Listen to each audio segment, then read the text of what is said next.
From the time an American child reaches the 6th grade, they are taught that the key to success in life is to do well in high school so that they can get accepted to the best possible college. The better grades they get in high school, the better college they will have an opportunity to get into. They are taught that if they get into a great college and get their college degree, any type of job they desire in the field of their choice will be there waiting for them. After getting their dream job, they will be able to buy any car and house they desire, start their own family, and live the American dream. Most Americans today have an expectation of future economic success simply by obtaining a college degree. The entire purpose of elementary school is to prepare students for high school, and the entire purpose of high school is to prepare students for college. In fact, the U.S. now has hundreds of private college preparatory high schools that, at a cost of $25,000 per year, are supposed to increase students' chances of getting into a top-tier college. Students are taught to believe that if they don't go to college, they will be on a path to nowhere and will have no chance of ever building a successful career. Government regulations like No Child Left Behind have left grade and high schools in shambles. Instead of teachers having the freedom to think outside the box and use creative techniques to prepare their students for the real world, they are forced to be narrow-minded and teach with worthless information that will never help their students have successful careers. Today, there are no high schools left in America that teach students the knowledge necessary to start their own business, invent their own product, or even how to use the internet and other free resources to become educated about things without attending college. The annual cost to attend the average private four-year college in America today is $27,293, up 29% from 5 years ago during the 2005-2006 school year when the annual tuition cost $21,235. This does not include the cost of textbooks, which have tripled over the past decade. Colleges are now charging $200 for each single textbook that has no resale value because they put out new, slightly revised versions with a new name each year. The textbook publishers are even colluding with college bookstores to make custom textbooks so that students can't save money by buying them online. Colleges are getting kickbacks from publishers in order to destroy the used textbook market, which by itself is proof enough that college administrators are only interested in lining their own pockets and have no interest in helping their students.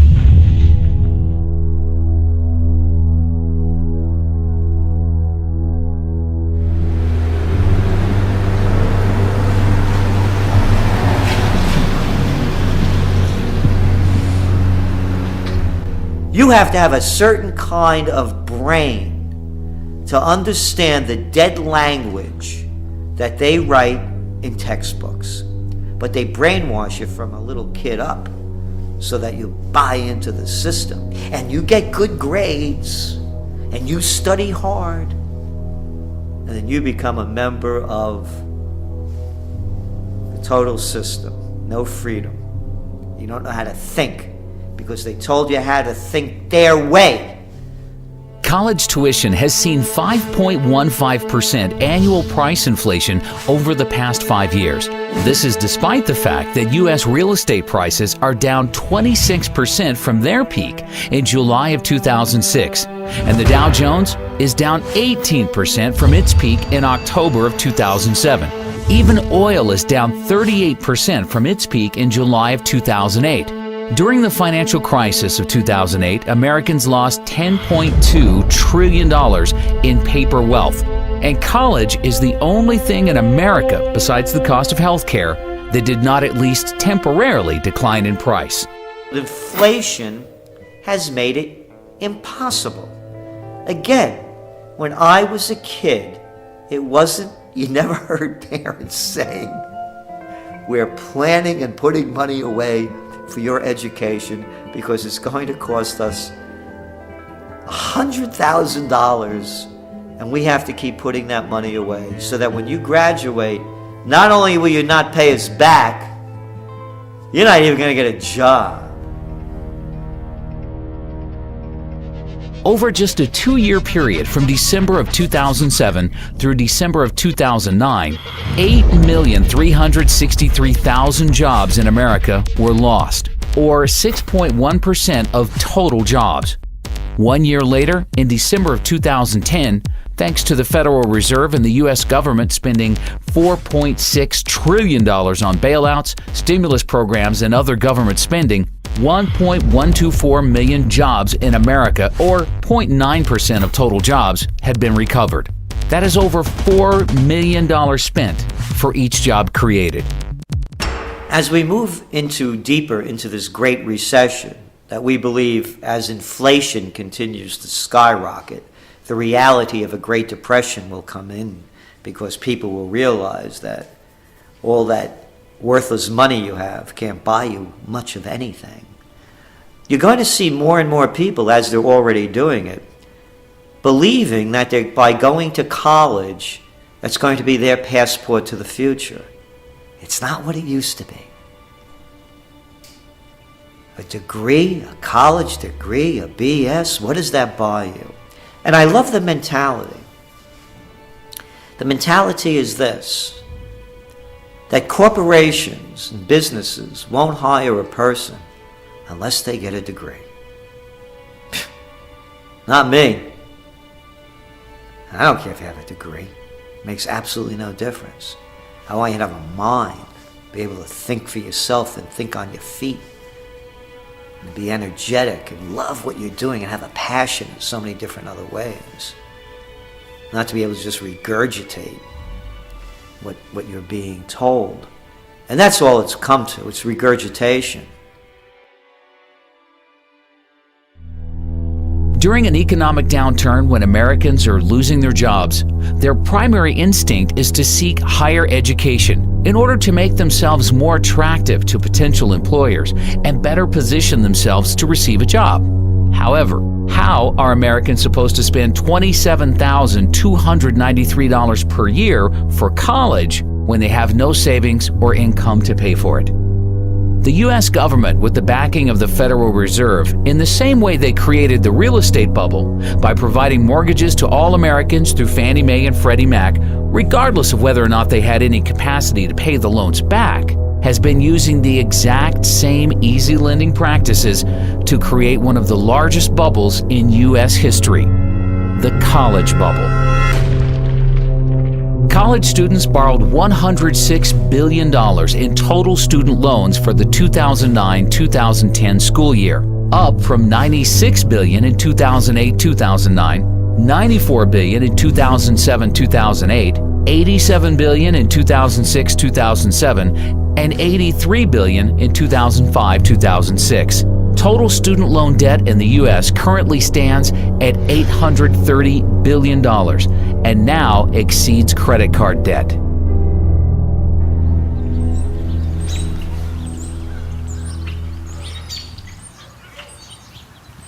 I was so pro-education.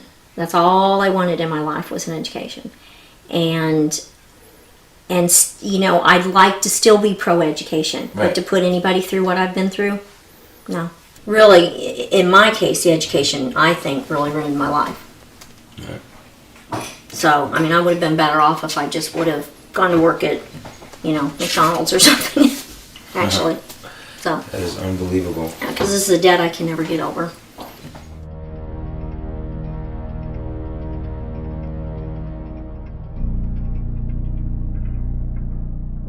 The U.S. government created Fannie Mae and Freddie Mac in order to make housing more affordable, but instead, their actions drove housing prices through the roof and made buying a house impossible for most Americans unless they took out no-money down teaser loans with interest rates that substantially increased after a year or two.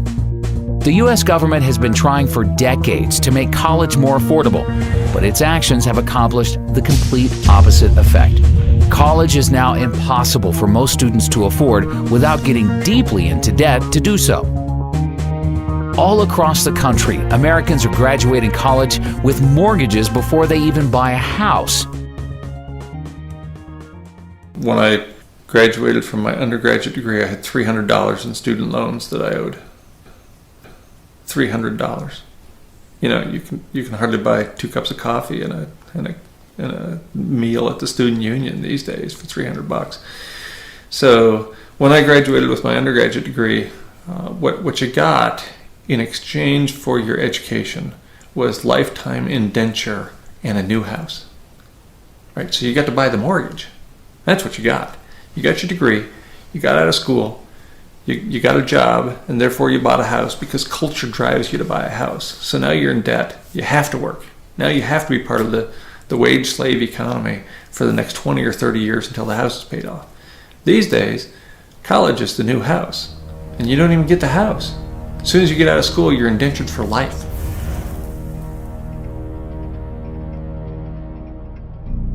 When you started taking out loans, what kind of debt did you end up getting into, and how much have you been able to pay off, and how much you still have? When I walked out of dental school, I was $136,000 in debt, and I have paid in close to $100,000 right now. They say I owe $300,000, so I still have quite a bit, obviously, that I can't manage anymore. And I've done everything I can to try to manage it, but it becomes unmanageable at a certain point. One of the loans, the HEAL loan, was a health occupation loan, and when that defaulted, then I can no longer see Medicare or Medicaid patients. So I'm very selective of where I can even work anymore. Wow. Because it ties my hands. If I wanted to go into indigent care or one of the free clinics or something, I couldn't.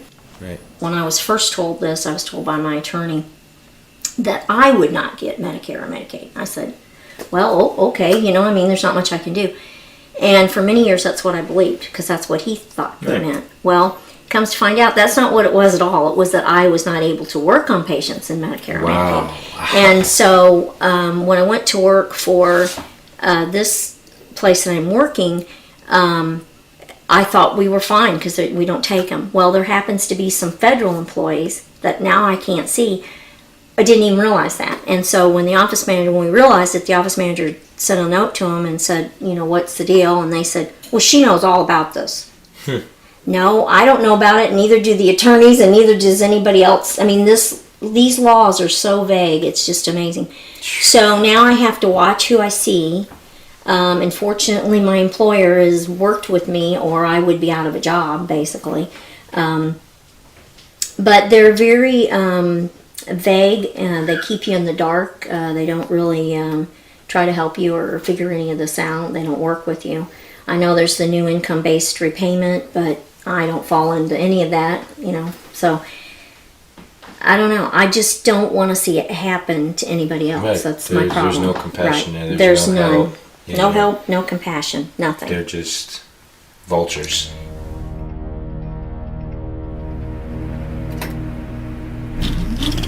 Back in the 1970s, the average college student was able to afford their college tuition without any student loans or help from their parents. They were able to pay for college by working a part-time job year-round or by simply working full-time during the summer when they were off from school. Not only that, but they were also able to afford their own car payments and possibly a small apartment.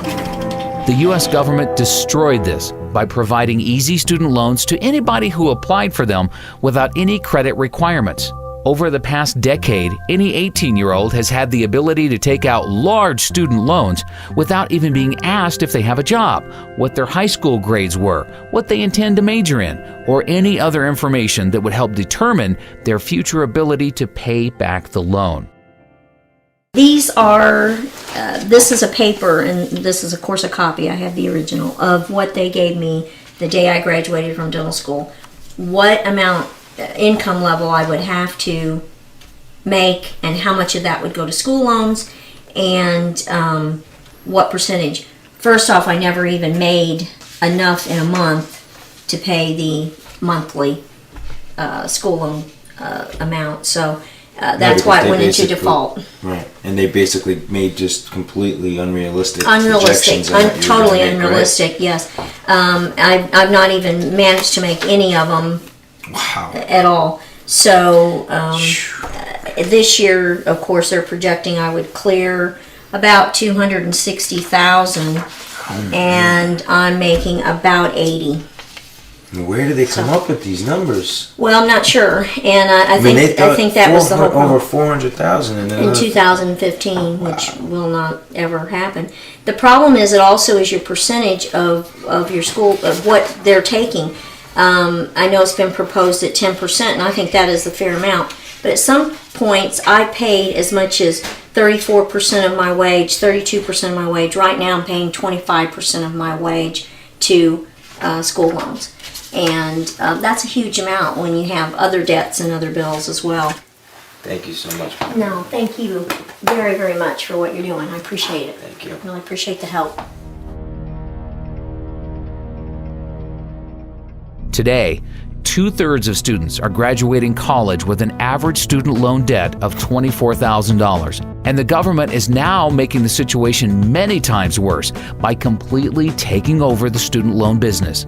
Hidden inside of the recently passed health care bill, the government passed a complete student loan overhaul where they removed commercial banks from providing loans to students. Now, all students will receive their loans directly from the government at artificially low interest rates. There's absolutely no reason why we, the taxpayers, should be funding college education. And that's what we're doing when they're giving government aid. You know what my college debt was when I got out of school? $1,500. $1,500. You talk about inflation? You talk about inflation? You know what it used to cost me a whole year to go to school? $2,000. And that included room and board. You want to talk about inflation? You're never going to be able to get out from that debt. You're an indentured servant. That's right. That $120,000 you owe, the $80,000, the $40,000, the $250,000 if you're a good student that went to law school and you're that much in debt without a job. You have to pay it back. There is no way out. That's the system.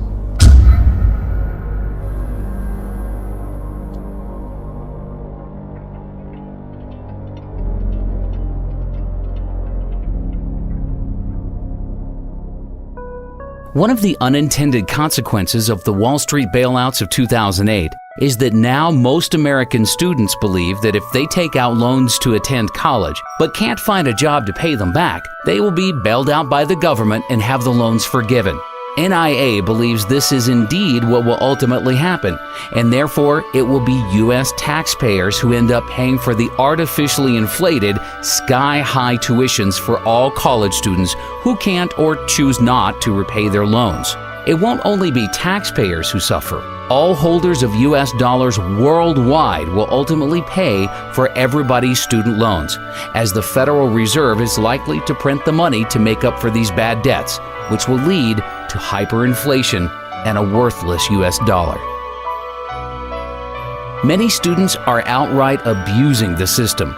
Although government student loans get sent directly to the college or university to pay for a student's tuition, private student loans that are guaranteed by the government usually get sent directly to the student in the form of a check.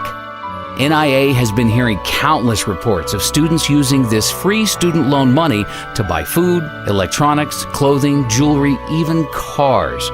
The friend of one NIA member used his student loan money to rent and furnish a fancy apartment in Manhattan and didn't even go to college.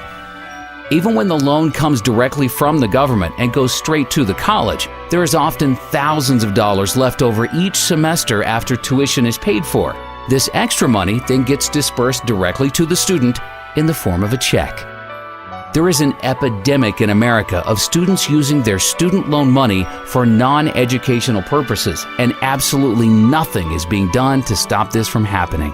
This is complete insanity, and all Americans will pay for the madness in the very near future. One NIA member from Kansas City, Missouri, has a wife who was one semester short of obtaining her teacher's degree. Instead of borrowing the $8,000 required for tuition at Northwest Missouri State University, she took out a government student loan for $13,000 and used the extra $5,000 to buy a used car. Unfortunately, shortly before graduating, Kansas City closed several schools and laid off 300 teachers. She is now working at a school cafeteria for $8.50 an hour.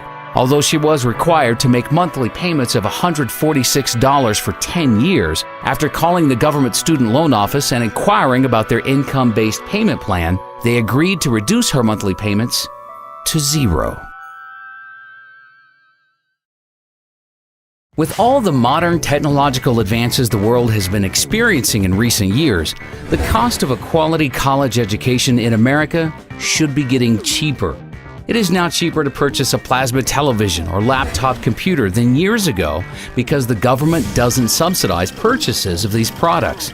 If there was a true free market in college education, colleges would be figuring out more cost-efficient ways to educate students using modern technology in order to bring tuitions down and compete against each other for the enrollment of students. By guaranteeing student loans and providing too much financial aid to students, the U.S. government destroyed the free market in college education. One NIA member who is 50% owner of a private vocational school tells us that he is legally forced to raise tuitions every time the government raises financial aid to students. The government's 90-10 rule mandates that at least 10% of a private for-profit college's income comes from non-federal government sources. Therefore, private for-profit colleges must keep raising tuitions to stay within the 90-10 rule. The government needs to get out of the education business completely and allow private banks to re-enter the market and compete against each other in order to offer loans at reasonable interest rates to students who will have the best ability to pay them back.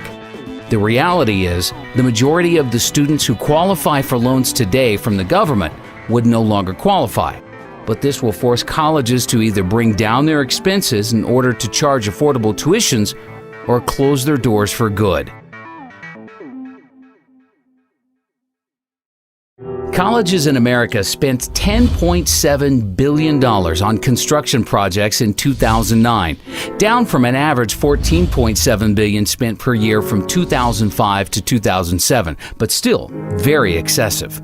Colleges have recklessly spent to build new libraries, gyms, sports arenas, housing units, etc., all for the purpose of impressing potential students and their families. None of these projects have added anything to the quality of college education in the U.S. Many colleges have very large levels of debt they undertook to build new construction.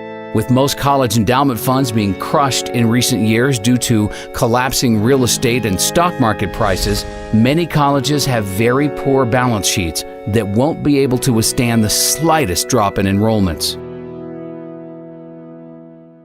Jocks! Grown-up jocks! Excuse me, they're coaches now. Hey, coach. Making millions of dollars. For what does this have to do with education? What a waste. What a waste.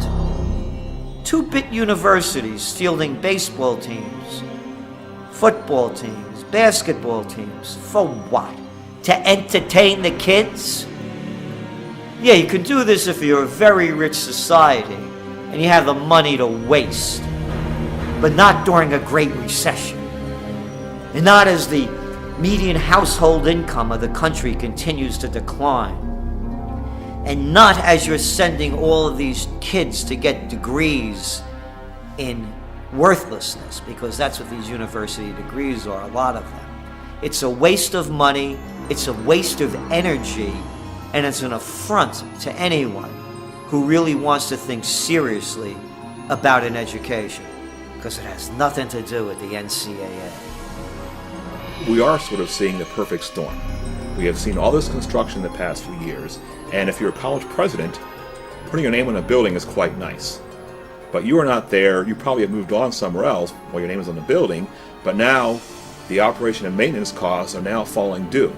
And that was never part of the original bond issue, so now we have all these facilities coming online. Students, are being stressed financially, parents are being stressed financially, tuition is going up like crazy. Even those schools that are lucky to have endowments, typically they're not having the return they used to have in the old days. So there is just this tremendous, culmination of things all coming together that is just going to just stress the system completely.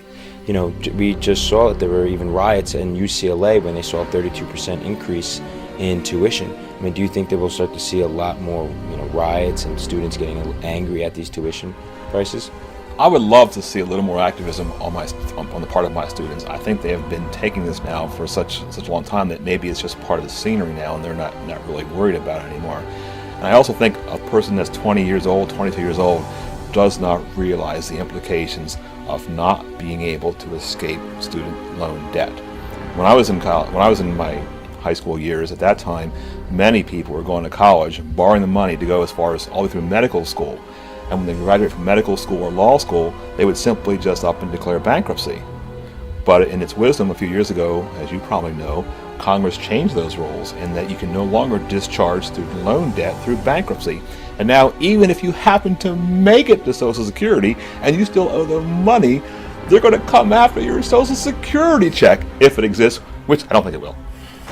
With NIA projecting all U.S. interest rates to rise dramatically over the next few years to multi-decade highs, many colleges will likely be forced to double or triple their average tuition inflation rate to 10 or 15%, just to cover rising interest payments. As the word spreads about this documentary and Americans become educated to the truth, more and more students will wake up to the fact that college education is the largest scam in American history. We are about to reach a point where students say enough is enough and refuse to pay higher tuition prices. There are currently a total of 4,168 public and private 2- and 4-year colleges in the U.S. In the near future, as the U.S. dollar begins to collapse and American families are forced to spend more than 30% of their income on food, we expect to see a sharp contraction in the number of colleges in America. NIA conservatively believes 20% of American colleges will close by the year 2020. Of the colleges that remain open, NIA projects an average decline in enrollments by the end of this decade of between 15 and 30%. In fact, enrollments by American students in each college could decline by as much as 50%, with Chinese students using their soon-to-be strong yuan to become educated in the U.S. and price American students out of the market. NIA also projects for most colleges to reduce their faculty sizes by between 25% and 40%, which will mean larger class sizes and a further decline in the quality of education. If we were doing such a wonderful job and producing such geniuses coming out of universities, you think we'd be in the problems that we're in now? Do you think that we would be among the most unhealthy nation of people in developed nations? Do you think that we would be gobbling down junk food? Do you think that we would be prescription drug addicts as a society? Do you think that we would be in the greatest recession that's heading toward the greatest depression? Do you think we would be in Iraq and wasting trillions of dollars fighting losing wars in Afghanistan and now in Pakistan? Do you think that we would have presidents and senators and congressmen and legislators of such low mentality that we have now? Do you think that we would have the rampant greed of the white shoe boys on Wall Street if the universities were turning out anything of quality, considering the trillions that are spent and the tens of millions that are educated? By their deeds you shall know them. Look what American universities have produced.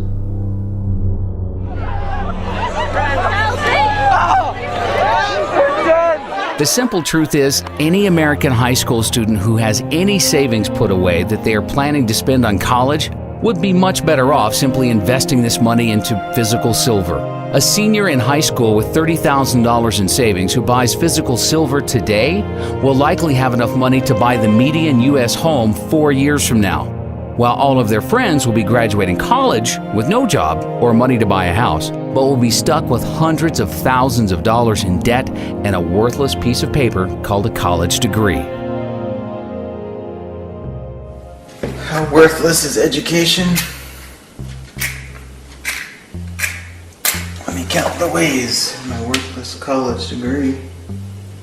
Worthless. That's what a college degree is worth. Here's my worthless law degree. Equally as worthless. Here's my worthless license to practice law. Worthless.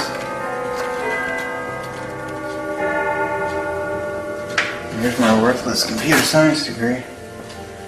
Also worthless. That's the value of education.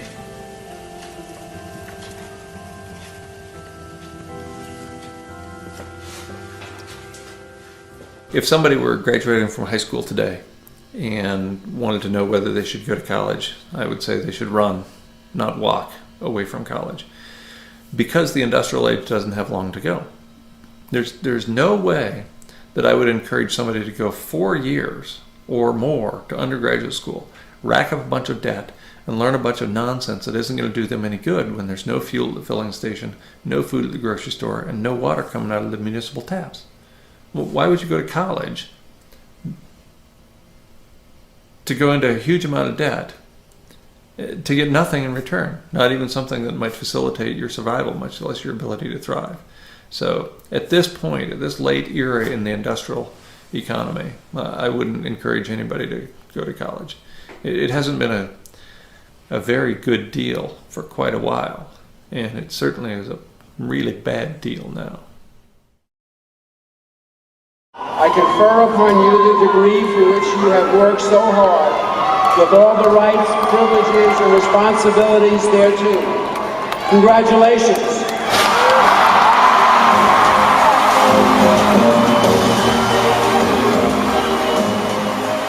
As fast as college tuition costs are rising, the value of a college degree is declining even faster. The youth in America today need to be taught to think for themselves and realize that there is no value to having a college degree if everyone else has one. I was in the student union where graduation was about to take place, and they had a series of plaques on the wall.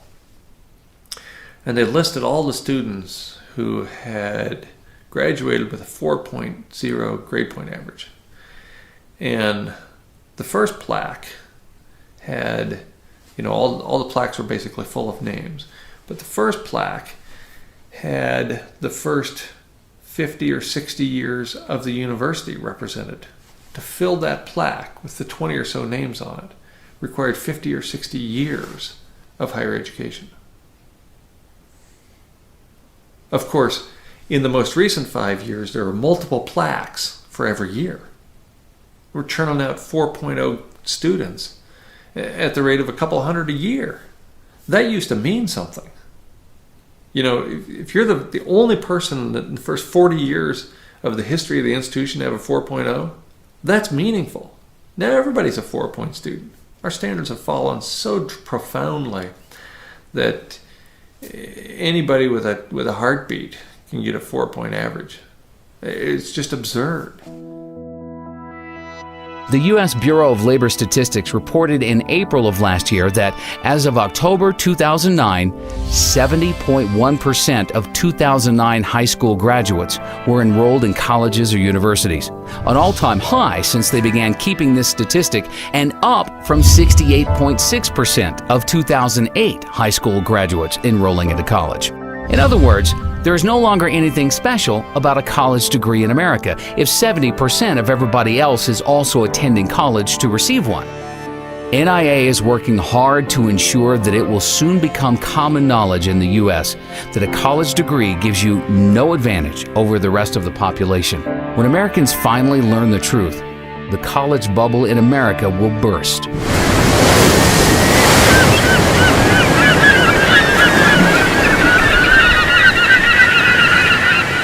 College enrollment has been increasing really since the late 80s.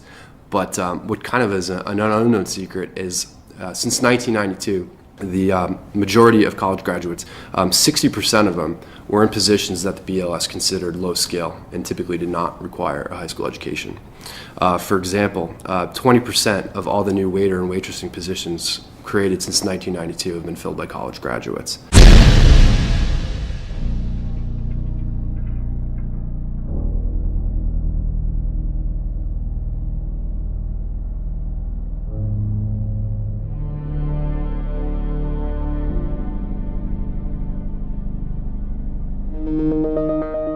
Of the 29.9% of recent high school graduates not in college, 70% of them were able to successfully find jobs without a college degree. These Americans are already building important workforce experience, which NIA considers to be far more valuable than any piece of paper. By comparison, only 42.1% of recent high school graduates in college have a job. And most of these are part-time jobs where the students are building very little workforce experience. The 57.9% of students in college without jobs, not only are they wasting their savings and getting deeply into debt for a worthless piece of paper, but they are losing out on valuable income they could have been earning during those 4 years. One of the greatest myths in America today that is used to scam Americans into overpaying to attend college is that college graduates make more money in their lives than Americans without college degrees, and therefore a college degree is a great investment. According to studies from biased organizations like the College Board, Americans with college degrees will earn $1 million in additional income over their lifetime compared to high school graduates with no college degrees. You know that college graduates earn $1 million more on average than those without a degree? Graduates from four-year colleges earn nearly an estimated $1 million more. Most colleges and universities in America use this $1 million in additional income statistic to hype and sell their product. It has been repeated so many times that it's just about been accepted by all with nobody questioning its validity. However, for any student thinking of attending college, they need to consider the facts surrounding this number and compare it to the true cost of attending college. With the cost of annual college tuition now at $27,293, if we assume continued 5.15% college tuition inflation over the next 4 years, the average cost for a student entering college now to receive their bachelor's degree in 4 years will be $117,900. Therefore, even with the current college inflation crisis, an expenditure of $117,900 on the surface seems like a good investment if the return will be $1 million. The secret truth is, most college students do not receive their degree in 4 years. The Americans who are earning $1 million more in their lifetimes are actually spending an average of 6 years in college before receiving their degrees. Therefore, assuming continued 5.15% college tuition inflation for years 5 and 6, the total cost for the average student's degree in order to earn their $1 million in extra income will be $186,349. For those who borrow that full amount and pay it back over 10 years at a 6% interest rate, the additional interest expense would be $61,914, bringing the total cost of the degree up to $248,263. Then you need to consider the matter of lost income. The average high school graduate who finds an entry-level job without a college degree earns $35,400 per year over the first 6 years.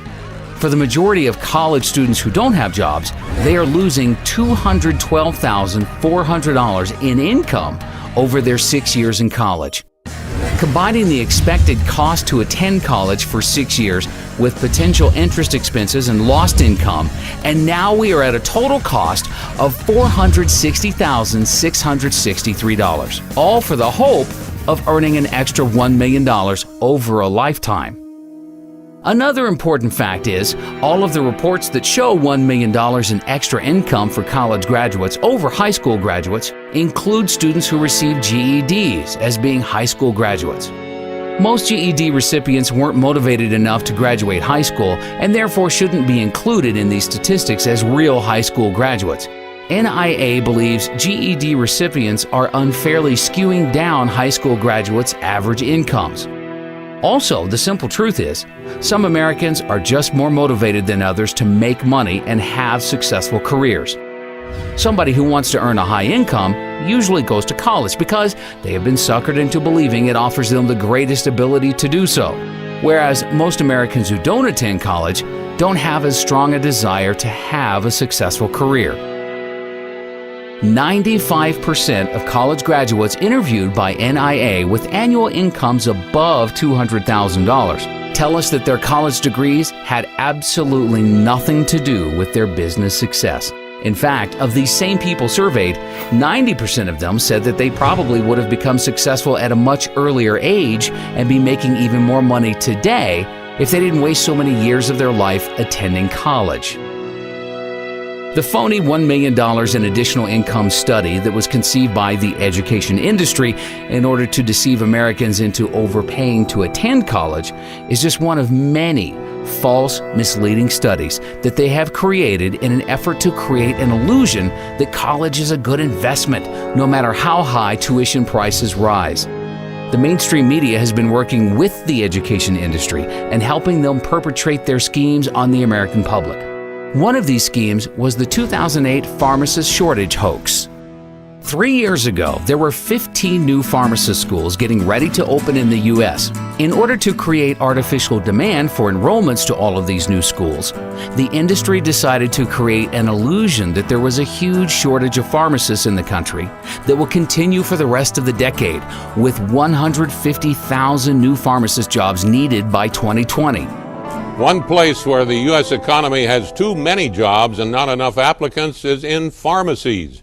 Because there's a shortage of pharmacists, many are overworked from putting in long hours. With pharmacies open 24 hours a day and a huge population of aging baby boomers consuming larger amounts of prescription drugs, it adds up to an industry that cannot find enough pharmacists to go around. From the student standpoint, and our students know that when they graduate, they have a job. I mean, in fact, they have a job even before they have graduated. It's not that they can practice as a pharmacist, but they know they have been offered already a job. So that's one of the positive side. On the negative side is the pressure that's put on the schools to really come up with the number of pharmacists that are needed in the future. By some estimates, the U.S. would need more than 150,000 new pharmacists by 2020 to match supply with industry demand. Experts say the pharmacist shortage will continue for at least a decade or more. In the meantime, at least 15 new pharmacy schools are expected to open their doors by 2010, even as existing schools expand in size. NIA has been hearing dozens of reports from its members with family members who have graduated pharmacy schools 6 months to a year ago and have sent in their resumes to hundreds of different pharmacies in the New York metropolitan area and have yet to even receive one job offer. Even experienced pharmacists are having major difficulties finding pharmacist jobs. The husband of one NIA member retired 5 years ago as a pharmacist in New Jersey, but has now decided to re-enter the workforce so that their family can accumulate enough gold and silver to survive hyperinflation.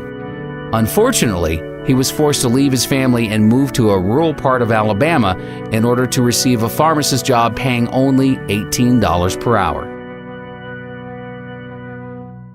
Law schools have also been deceiving the public with false and misleading statistics. During the past decade, an unprecedented number of Americans went to school to become lawyers because they thought if they became a lawyer, they would immediately become rich.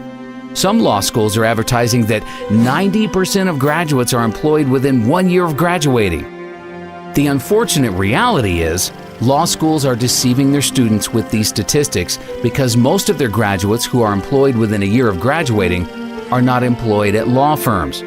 They can be employed at Walmart or McDonald's, but the law schools will still consider them to be part of their 90% employed within a year. A lot of schools right now will tout a job placement rate after graduation, or what percentage of their graduates are employed X amount of months after graduating the degree. And what you're seeing sometimes is manipulation and outright just fraud in how they calculate this. One major law school was recently admitted to hiring a bunch of unemployed illegal graduates to work in their admissions group at the same time their placement rate survey was being conducted. So yes, were they employed at the time? Yes, but it wasn't an illegal profession. Law schools are handing out 43,000 law degrees each year, yet 15,000 attorney and legal staff jobs have disappeared since 2008. Many people wonder why 60% of the U.S. Senate and 37% of the U.S. House of Representatives are lawyers. Well, the reason is they go to Washington in order to pass as many new, harmful, and destructive laws and regulations as possible in order to provide enough work for all of their lawyer friends.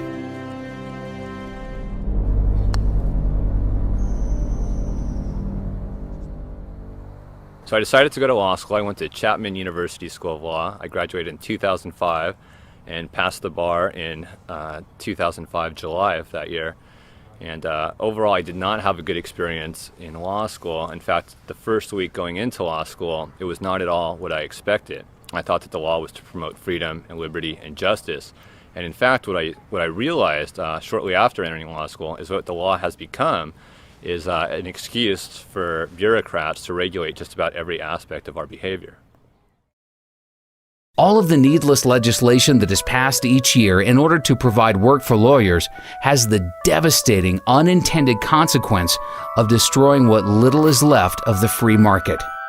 Small businesses are the backbone of the U.S. economy, but it is now nearly impossible for a small businessman with limited financial resources to build a large, successful corporation in any sector because their legal costs would eat up all of their capital needed for research and development. Lawyers do very little to add real value to society. In fact, most legal and financial related service jobs on Wall Street are made possible solely due to inflation. It is because of the Federal Reserve's 0% interest rates and trillions of dollars in bailouts that all of these jobs exist. But these jobs only exist because money is being stolen from middle-class goods-producing workers and being redistributed to non-producing workers on Wall Street. A lot of people that I graduated with found law to be very similar to how I found it, and that is, it wasn't really about helping people or benefiting the community. It was really just a system whereby bureaucratic lawyers make money trying to interpret complex statutes that really serve no purpose. There is a law for just about everything. You want to marry somebody who you love, you have to get a license to do that. You want to develop the real property that you purchased, you have to go to the city and get permits and licenses to do that. You need permits and licenses to do just about everything that should be legal because you're not hurting anybody else.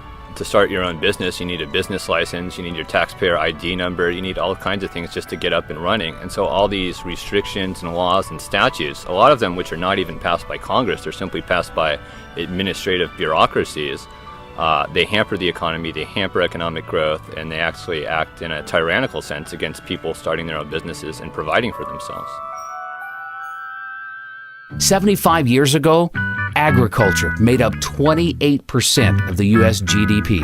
Today, the service sector makes up 76.9% of GDP, and agriculture makes up only 1.2%.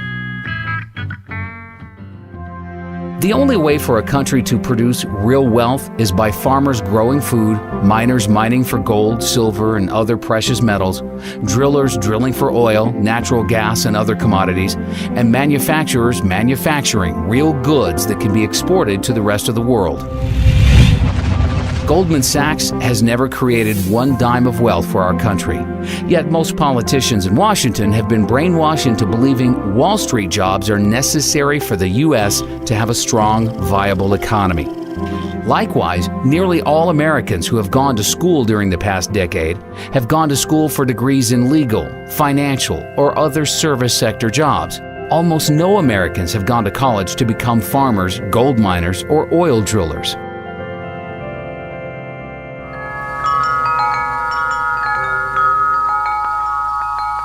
You can go to college and learn from somebody that doesn't have a farm, and they'll give you an ag business degree.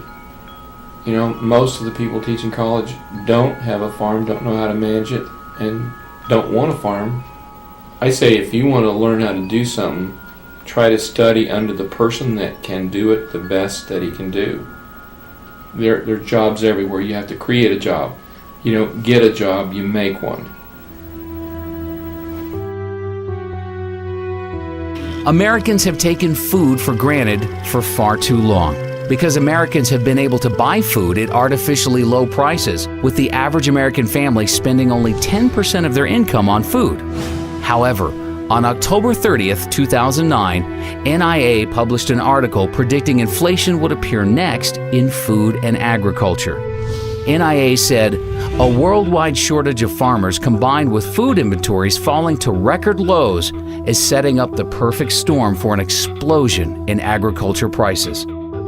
From the time NIA wrote this article until now, we have experienced the largest ever short-term increase in agricultural commodity prices.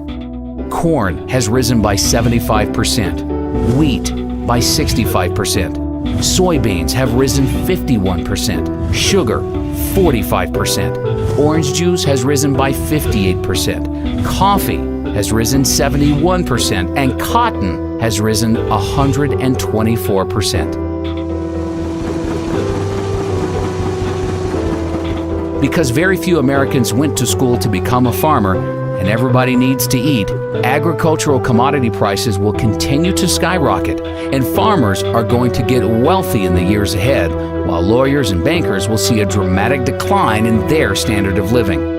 The free market will adjust and see to it that lawyers, bankers, and other non-producing financial service workers see a 90% decline in their real incomes. Everybody can't be a college graduate. Somebody's got to grow food. You know, everybody can't ride the wagon. Somebody's got to pull it.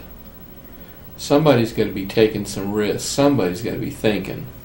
Somebody's got to have sweat.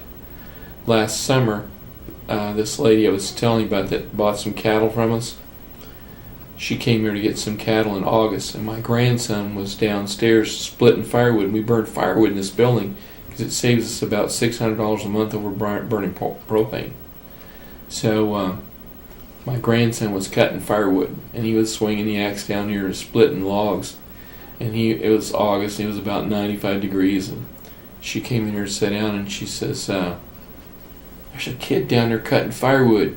Said the sweat's dripping off of his nose. Said, what'd he do wrong? He didn't do anything wrong. It's his job. He's cutting firewood. That's her grandson. He's 14. You know, he'll cut, 6 cords of firewood a day. That's what he does. The only thing that has been supporting the U.S. service sector economy for so long is the U.S. dollar's status as the world's reserve currency and the world's willingness to hoard trillions of dollars in U.S. dollar reserves in order to trade oil and other valuable commodities. The U.S. dollar became the world's reserve currency because it was backed by gold and the U.S. had the world's leading manufacturing base. Today, the U.S. dollar is a fiat currency that is backed by nothing, and our manufacturing base has been rapidly deteriorating, with most of the products the world buys now made in China and other Asian countries. The Federal Reserve just announced that it will print another $600 billion, which will dilute the purchasing power of the U.S. Treasuries held by our creditor nations and cause them to soon abandon the U.S. dollar as the world's reserve currency. The entire U.S. economy is a Ponzi scheme that is dependent on the rest of the world continuing to buy larger amounts of U.S. treasuries. Pretty soon, not only will the world stop buying our treasuries, but they will dump the treasuries they already own. All of our deficit spending will have to be paid for by outright money printing. Although the government and media would like you to believe the U.S. economy is going through a recovery, the truth is, the U.S. economy is on life support. It is impossible to have an artificial boom created by artificially low interest rates from the Federal Reserve without a major depression afterwards. The U.S. real estate bubble was the largest artificial boom in history. The panic of 2008 was the free market trying to correct the imbalances with a bust. But the Federal Reserve prevented a necessary depression from happening by taking trillions of dollars of worthless assets onto its balance sheet. None of the imbalances have been fixed, and the real depression is still to come. But unlike the depression of the 1930s, which saw falling prices, the upcoming depression will be a hyperinflationary Great Depression, with prices for food, energy, and everything else Americans need to live and survive soaring through the roof. All young Americans today should be entering the workforce as soon as possible in order to generate enough income so they can accumulate physical gold and silver. When the US dollar collapses, only those with gold and silver will be able to buy food and other goods needed to live and survive. Those with the most gold and silver will have the best chance of surviving the upcoming collapse of the US dollar. Our country needs to wake up to the reality that the world is changing and Americans will need to undertake new methods of survival. The American mindset has become so obsessed with the belief that college is the key to success that by the time most people wake up to the truth, it'll be too late. One NIA member recently took his son to the doctor, and the doctor asked his son if he was going to attend college. After his son said he doesn't know what he wants to do, the doctor went on for 10 minutes praising the virtues of a college education. Our member then explained to the doctor the realities of our new world and how college is a scam and no longer worth attending. The doctor didn't know what to say except, well, over time, college graduates make more. NIA believes that the future of education is over the internet. Americans today can purchase just about any type of product they want over the internet for substantially less than they can find it in a retail store, because online retailers have substantially less overhead costs. Walmart's biggest competitive threat today is not Target, but is actually Amazon.com, which now has a $79 billion market cap and is fast catching up to Walmart's $204 billion market cap. The largest and most profitable college of the future will be an online college that attracts all of the most successful professors from around the world and allows them to teach an unlimited number of students over the internet. Students will have the opportunity to be taught by the very best in any field of their choice from the comfort of their own home. They will receive a much higher quality education for only a small fraction of the cost of attending a traditional college. By the end of this decade, NIA expects online colleges to gain at least a 25% market share of the total higher education industry. Well, you actually also teach online courses as well. I mean, do you think that that's the future, online learning?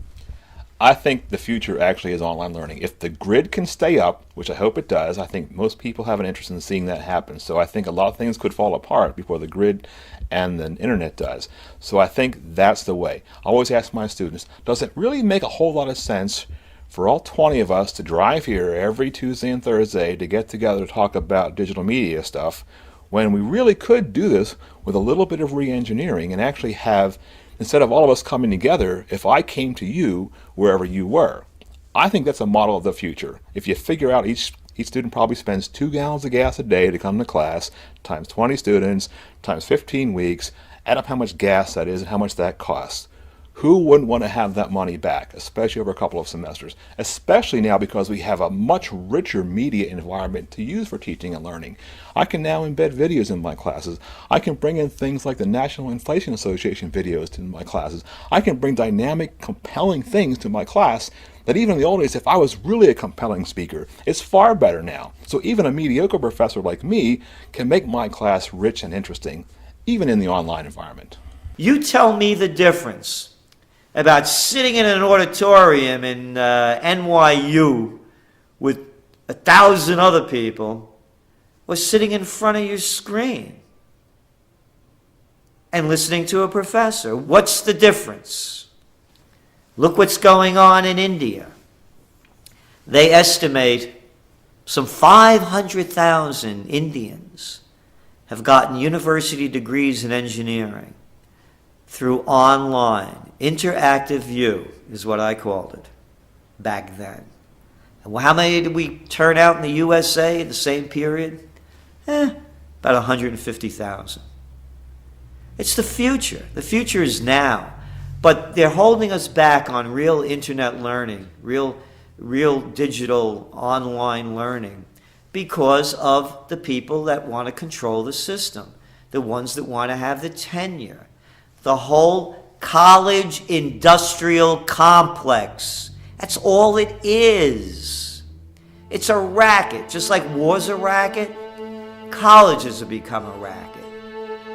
While millions of Americans are at home right now wondering why are food and gas prices going through the roof, there is a small group of U.S. citizens that are preparing right now for the collapse of the U.S. dollar. These select few Americans will not only survive the upcoming hyperinflationary crisis, but they will be positioned to prosper and become wealthy as the rest of America is going to go broke.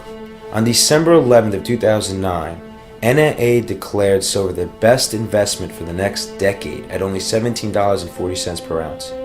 Just recently, we saw silver hit a high of nearly $50 per ounce for a gain of 185% for our members. In fact, in February of 2010, NAA suggested silver call options that ended up making a gain of over 1,000% at its high. You know, it amazes me how many people have been contacting us recently.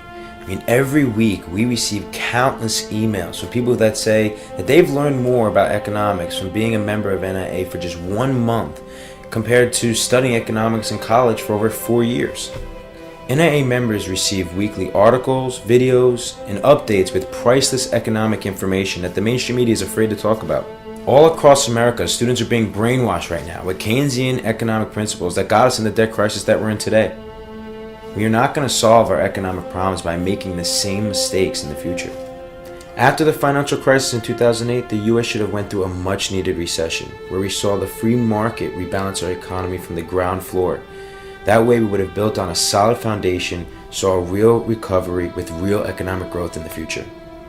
A record 44.2 million Americans, or 14% of our population, are on food stamps right now to put food on the table. I mean, with the government about to go bust, these entitlement programs are a thing of the past. You know, 2/3 of Americans are getting ready to retire and actually believe that Social Security is going to be able to support 50% of their income. I mean, let's face it, retirement in America is also going to be ancient history. Even Americans that have millions of dollars in the bank will soon go broke. The new wealthiest class of Americans are going to be the ones that become educated and start learning about the truth about our U.S. economy. Start thinking for yourself. Sign up and become a member of NIA for absolutely free at inflation.us.